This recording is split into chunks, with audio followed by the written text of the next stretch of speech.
c'est pas Flora qui dit « Papa est dans une étoile Oui. Mon papa, c'est une étoile. ». C'est une étoile. Oui. Comment elle dit ça?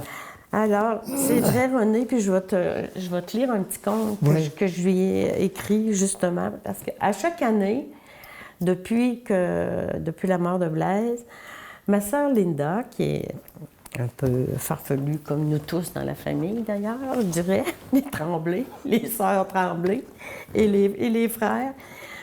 Moi, j'ai 3 sœurs, j'avais 3 sœurs. J'ai une sœur qui est décédée, mon aînée est décédée le 1er septembre l'an passé. Et puis, il me reste 2 sœurs, ma sœur Richine, ma sœur Linda. J'ai mon frère Alain, mon frère Jean-Yves. J'ai un frère Christian qui est décédé, Catou, on l'appelait Catou. Et puis, ma sœur Linda a vu ça passer sur Internet, elle a acheté une étoile. Ben, écoute, celui qui a mis en vente les étoiles, il doit être milliardaire aujourd'hui. Il y en a des milliards d'étoiles. Fait que, elle a acheté une étoile, elle a eu un petit certificat, puis cette étoile s'appelle Blaise, et elle l'a pris dans la constellation du Taureau, parce que Blaise était, son signe zodiaque, c'était Taureau. Alors, puis, la constellation revient aux 6 mois dans le ciel. Alors, on fait une fête pour Flora, à chaque année pour honorer la mémoire de son père, pour qu'elle se rappelle de son père. Puis on l'appelle la fête des étoiles. Veux-tu nous lire ce que tu as écrit sur l'étoile? Oui. C'est un petit conte que j'ai écrit lors d'une fête des étoiles qu'on a instituée pour, à chaque année, fêter... honorer la mémoire de Blaise avec Flora. Et ce petit conte-là, je l'ai écrit le 4 avril 2019, la dernière fête des étoiles qu'on a fait. Et puis voilà, ça va comme ceci. Il était une fois une petite fille qui s'appelait Flora. Son papa Blaise et sa maman Geneviève lui avaient donné ce joli nom parce qu'ils aimaient beaucoup se promener dans la forêt, sur la montagne, dans les prés fleuris de la montagne. Flora signifie fleur. Un jour, Flora et sa maman rencontrent un ami de Blaise, puis ils commencent à se raconter des choses gentilles en parlant de Blaise. Flora a 3 ans à peine.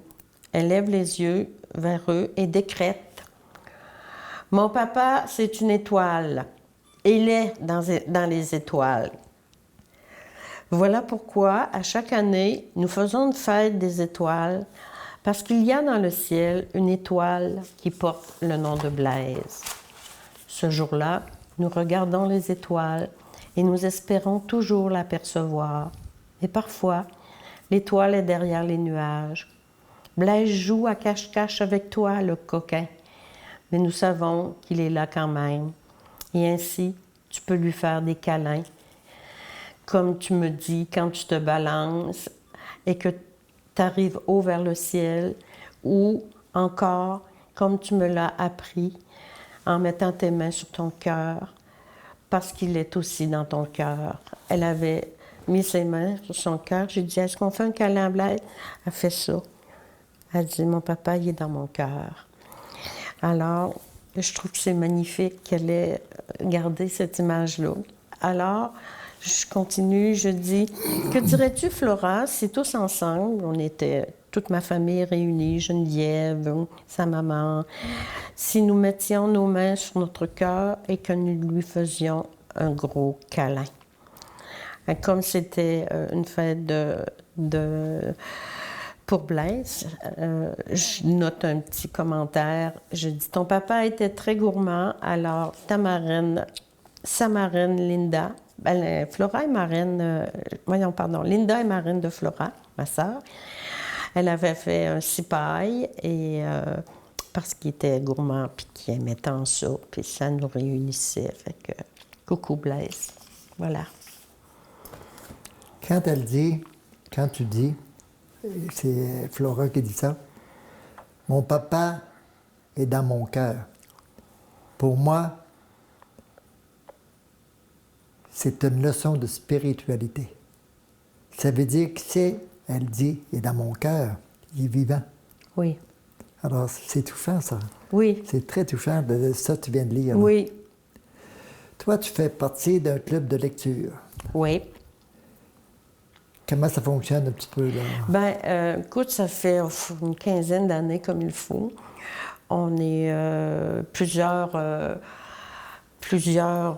amateurs de livres, amatrices. Là, on est juste des femmes, si le mot amatrice se dit, comme autrice d'ailleurs, maintenant. Et puis, on a décidé de former un petit club pour parler de nos lectures, de ce qu'on a aimé. C'est très informel. On est une douzaine de femmes. On se réunit le premier dimanche du mois. Présentement, on fait ça à l'Ambassadeur dans la salle de conférence, qui est une table ronde. C'est très, très agréable. Et puis, chacun fait un tour de table. Chacun nous relate ses lectures, ce qu'ils ont aimé, pourquoi ils ont aimé ce livre-là. Et puis, c'est vraiment, pour moi, la lecture, moi, depuis que je sais lire, je sais pas, deuxième, troisième année, hein, René, qu'on commence à lire. Il y avait une petite bibliothèque derrière la classe. J'épluchais la bibliothèque. Autant que ça. Ah non, moi, là, la lecture, des fois, je le dis, ça m'a sauvé la vie, c'est une évasion. C'est mon antidépresseur le plus important, je dirais. La littérature fait partie de ma vie et c'est vraiment pour moi un refuge. Je trouve qu'on apprend beaucoup quand on lit sur les humains, sur la vie, sur les humains. Et comme j'aime les humains, comme j'en ai fait un métier d'ailleurs, ben écoute, la lecture m'aide à comprendre, à sonder encore plus le cœur des humains. Pendant un temps, j'ai lu beaucoup de romans policiers parce que l'enquêteur, le policier, moi je suis comme un enquêteur aussi quand je fais mon travail de psychologue. J'enquête, je vais à la pêche, je fais des hypothèses, je vérifie ça. Alors, c'est un travail d'enquêteur. Il paraît que beaucoup de psychologues aiment les romans policiers pour ça. Quand tu vas à la pêche, tu prends des gros poissons.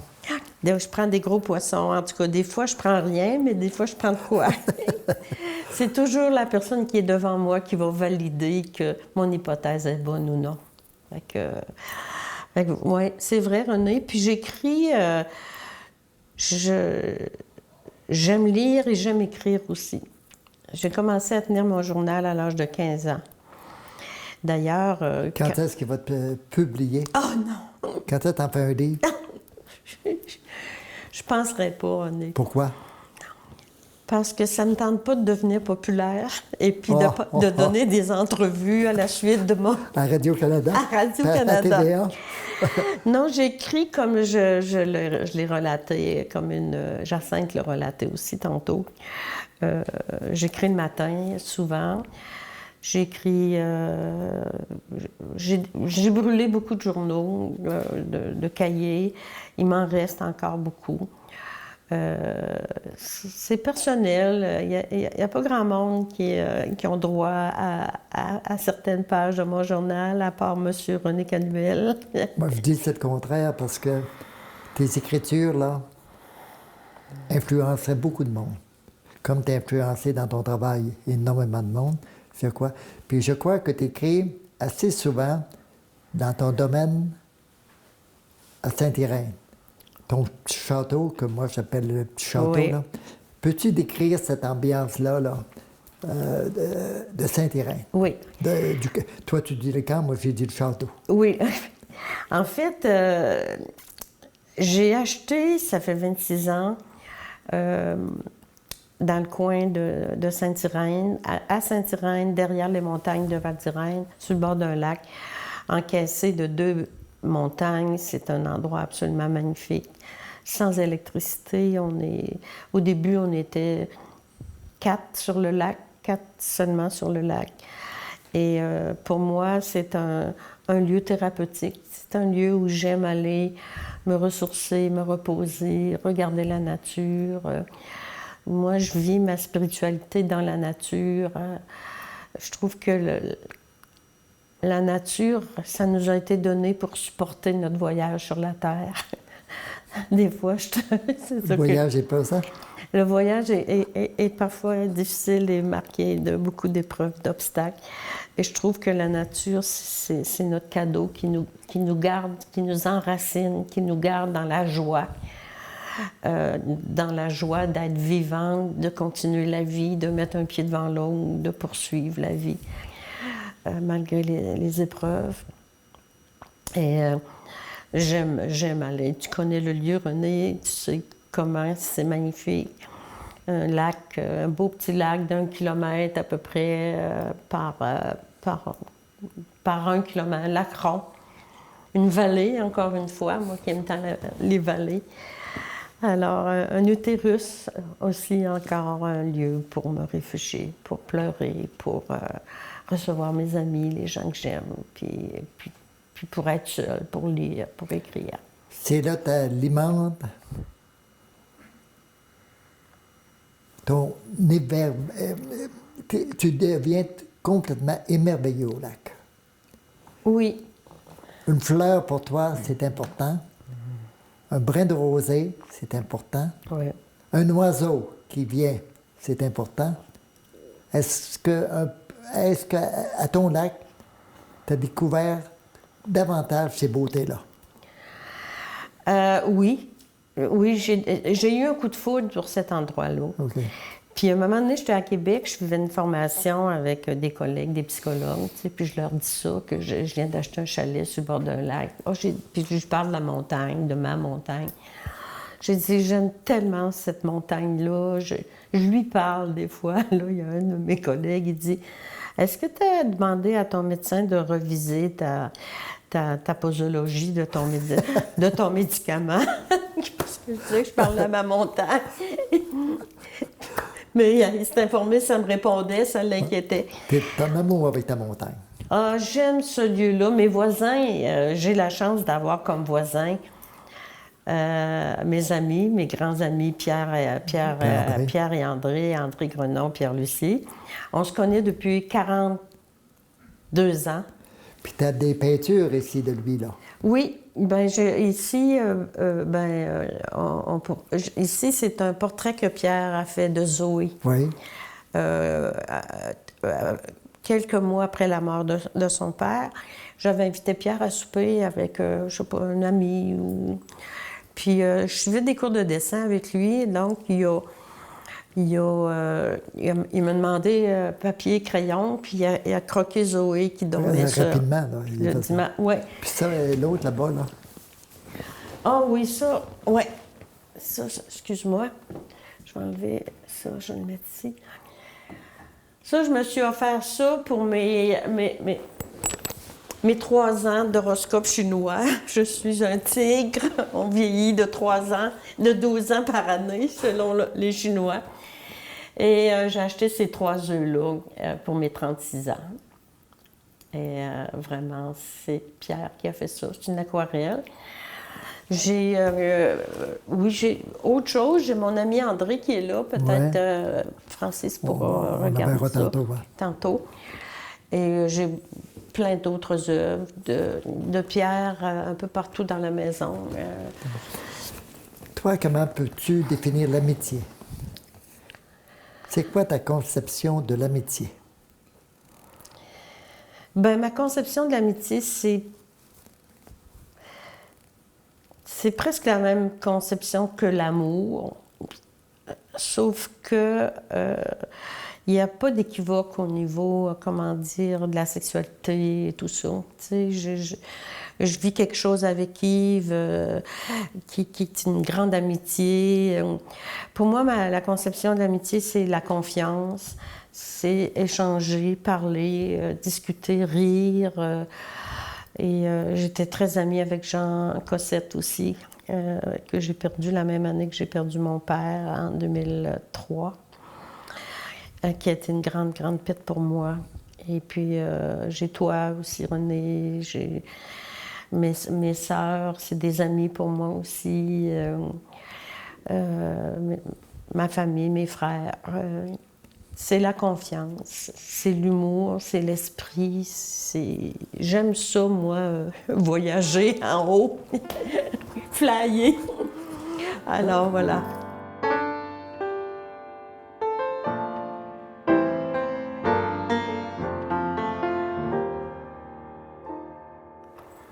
Bonjour, madame. Bonjour René, Ça me fait plaisir que tu sois là. ça me fait plaisir aussi.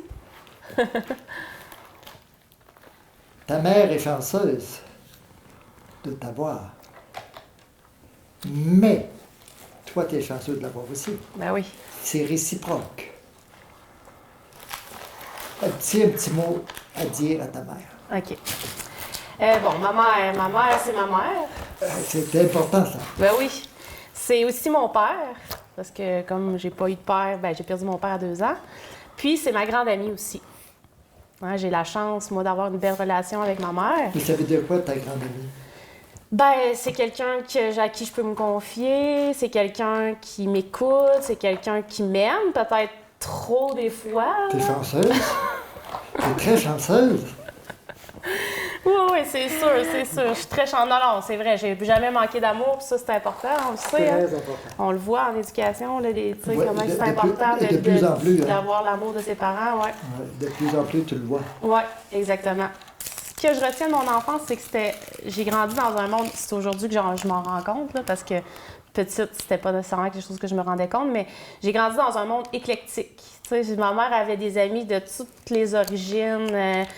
On mangeait de la nourriture de toutes les origines aussi africaines. On écoutait de la musique brésilienne chez nous. On dansait. Tu sais, c'était un monde très ouvert qu'aujourd'hui, je me rends compte. Quand j'étais dedans, plus ou moins. Mais aujourd'hui, tu sais, ça donne beaucoup de culture, ça donne de l'ouverture sur le monde. Puis ensuite, à l'adolescence, on a gardé quand même un bon contact. C'est sûr que ma mère et moi, on se ressemble beaucoup, donc ça donnait peut-être des fois des conflits. Mais tu sais, on arrivait toujours à régler ça naturellement. Mais les deux, on réagissait un peu de la même façon, là, un peu comme chacun dans notre coin, puis après ça, on était capable de se parler. C'est pas drôle d'avoir une mère psychologue. Non, c'est ça que j'allais dire aussi. Ça, parce c'est vrai. Je suis Ouais, tout à fait ouais, d'accord C'est avec pas toi. drôle. Non, tu non, sais, parce qu'elle a voyé les coups venir avant moi, des fois, de certaines situations. Donc, elle m'a, tu sais, pas nécessairement qu'elle me laissait pas vivre, mais elle m'a... Autrement dit, à fouiller dans ton âme. Exactement. C'est ça, René. Elle me connaissait trop, puis elle me disait des choses avant que je les apprenne, mettons. Mais je veux dire, c'est pas négatif, mais tu sais, Non, c'est non, sûr non, que c'est tannant. c'était un peu... ben, c'est pas tannant, mais... c'est ça. Mes enfants, Zoé et Blaise, ils m'ont appris à pas leur donner de conseils, à attendre qu'ils m'en demandent. J'ai Ouais, c'est appris ça avec eux autres. Est-ce qu'elle a bien appris? Oui. Oui. Très bien appris. Aujourd'hui, on est plus capable de se parler en adulte, mais tu sais, à l'adolescence, c'était peut-être plus conflictuel, mais... Oui, c'est normal aussi, Ouais. parce que chacun veut avoir sa personnalité. Exact. Mais oui. Puis, une autre chose que j'ai beaucoup appréciée de ma mère, que j'apprécie encore, c'est la confiance qu'elle nous a donnée. Tu sais, comment je pourrais expliquer? Nous, on n'a jamais eu d'heure de rentrée chez nous, là. Autant que ça. Non, jamais d'heure de rentrée, jamais de... C'était, tu sais, jamais d'empêchement d'aller chez des amis, Elle d'aller était coucher. permissive. Mais, elle était permissive, mais elle nous faisait confiance, puis nous, on voulait pas briser cette confiance-là. Donc, on respectait cette confiance qu'elle nous donnait, puis on voulait pas la briser, vu qu'elle nous voyait notre âme. Donc, on pouvait pas dire... on pouvait pas lui mentir, tu comprends? Donc ça j'apprécie beaucoup aujourd'hui, cette confiance qu'elle nous faisait, là, qu'elle avait en nous. Ça, c'est incroyable qu'un parent fasse confiance, comme ta mère t'a fait confiance. Ouais. Et toi, tu voulais garder sa confiance. Exactement. C'était réciproque. Exact. Donc, je jouais pas dans son dos, je faisais pas des choses que je savais qu'il fallait pas faire. Mais tu sais, à l'adolescence, on expérimente aussi, là. Puis, aussi, il y a une chose, je pourrais conclure, pour aujourd'hui, c'est sûr qu'avec la mort de mon frère, ça nous a rapprochés, ça a tissé des liens beaucoup plus importants, je pourrais dire aussi. Puis, des conflits, on en a plus parce qu'on est capable de se parler. Puis il y a quelque chose qui a changé. Je sais pas si toi, tu trouves ça aussi Ah, ben avec oui. la mort de Blaise. Ah, ben oui. La maladie aussi. Ben oui. Là. T'es l'amourette de Flora. Oui. J'ai la chance Est-ce qu'elle est d'être sa gentille, marraine. Flora? Flora, veux-tu donner ça à ta grand-maman? Non? Bon. Mais elle avait une belle fleur de la part de Flora ici à offrir à ma Ouais. à Son Miette. dessin. Son dessin.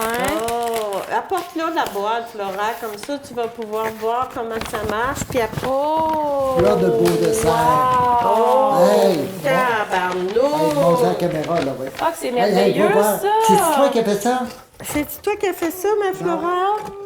Bon, Flora, elle n'aime pas beaucoup ni les Kodak, ni les caméras. Non, mais qui a fait ça, là?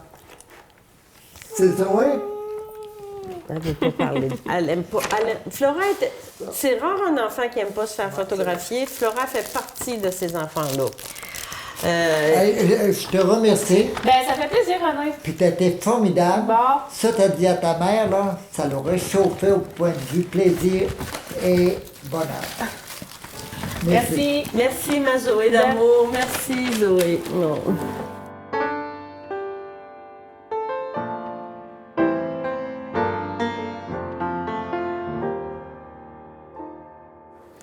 T'as reçu ta fille tantôt, Zoé, et Flora, ta petite fille.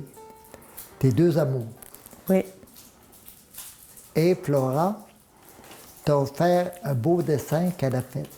Veux-tu le montrer encore une autre fois à la caméra? Oui. Oui.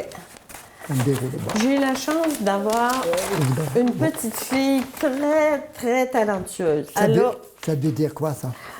ben, c'est un dessin, c'est des Non, fleurs. je le sais, mais pour toi. Ben, ça veut dire que j'ai ma fille, c'est de l'amour. C'est... Flora elle a un talent d'artiste, comme sa maman d'ailleurs. Geneviève est très, très, Oui. très talentueuse. Et Flora adore bricoler, colorier. Et elle a fait ça à la maternelle. Hey, wow! Merci beaucoup, ma petite Flora d'amour. Je le mets ici. Elle t'a offert une fleur. Ça veut dire quoi pour toi? Une fleur de Flora. Ah, une fleur Offert. de Flora. Flora, ça veut dire fleur en C'est ça, latin. c'est ça, c'est ça. Alors, voici la belle fleur que Flora m'a offerte. J'adore les roses. J'essaie d'en faire pousser à mon chalet, mais c'est pas toujours facile. La forêt gagne beaucoup. Hein, mon jardin, il est très, très à l'ombre de plus en plus. Alors, voilà. C'est ma petite Flora d'amour. Tu sais que notre émission, ça s'appelle l'héritage. Toi, tu as un vécu extraordinaire. Tu l'as décrit tantôt, là, puis des personnes qui vont te voir, ils vont dire bravo. Et ça va être un plus. Ça va être un plus pour beaucoup, beaucoup de monde. Tu sais qu'avec Internet, là, c'est rendu partout, là. Oui. Moi, j'aimerais de toi savoir qu'est-ce que tu aimerais laisser à Zoé et à Flora. Particulièrement Flora, parce que Flora va vivre Elle va me survivre plus longtemps que... c'est ça. Qu'est-ce que tu aimerais dire à Flora? Puis à Zoé aussi, là, évidemment. Ben, j'ai lu récemment le témoignage d'un père, le père de Sylvain Tesson, un écrivain français que j'aime beaucoup, un bourlingueur qui se promène partout dans le monde, qui a écrit récemment un livre qui s'appelle La Panthère des Neiges. Et puis son père, il a gagné le prix Renaudot récemment. Son père lui a écrit un message pour le féliciter, puis lui a dit « J'ai enseigné, j'ai voulu donner à Sylvain 3 choses en particulier. Je l'ai éduqué comme ça. La fantaisie, la liberté, la fantaisie et le travail. 3 valeurs. 3 valeurs que j'aimerais laisser à Flora et à Zoé aussi. Je pense qu'ils l'ont. La fantaisie, Flora l'a, c'est sûr. La liberté, on l'encadre du mieux qu'on peut. Et le travail, je pense que oui, Flora aussi apprend ça. C'est des valeurs que j'aimerais laisser. La fantaisie, pour moi, c'est important. Moi, je te remercie particulièrement. évidemment pour Flora, Zoé, pas uniquement pour ça, pour tous ceux qui vont t'entendre, qui vont te voir, ça va changer énormément leur vie. Énormément leur vie, je le répète. Je te remercie. Alléluia. Alléluia, René, j'aurais pas besoin d'écrire de livre vu que je vais transmettre ça via la télévision. Merci René, merci beaucoup.